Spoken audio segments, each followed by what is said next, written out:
والسلام على رسول الله وعلى آله وصحبه ومن والاه، أما بعد، فقد انتشر مقطع لشرذمة من الخوارج المارقين يكفرون به ولاة أمورنا والشعب السعودي بأكمله، وهذا لا يستغرب منهم، فقد أخبر النبي صلى الله عليه وسلم عنهم الذي لا ينطق عن الهوى إن هو إلا وحي يوحى أنهم يقتلون أهل الإسلام ويدعون أهل الأوثان. والآن نرى مصداق ما أخبر به النبي صلى الله عليه وسلم. فإيران منبع الوثنية والشرك لم يتجرؤوا عليها ولو بكلمة واحدة، بل شنوا حربا شعواء على بلاد التوحيد والسنة، فلعنة الله على الخوارج.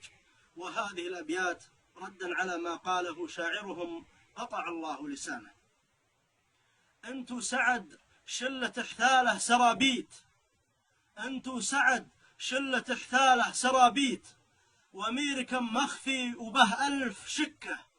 مثل الغنم كل يوم في ظهر وانيت مقطعين أربع مع كل سكة، الرافضي في مأمن مشرع البيت إلا أهل التوحيد ما فيه فكة،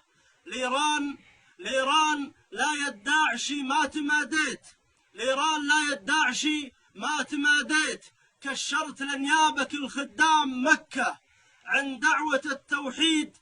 ملت وتخليت، واصبحت مثل الأجرب فيك حكة، منبوذ ومشرد وتنقل توابيت، والراس في سيف الخيانة تفكه، طهران خلف ظهوركم ما بعد جيت، واللي انفتح لك باب رحت وتصكه، دم المصلي أعظم من البيت، لو طاحت الكعبة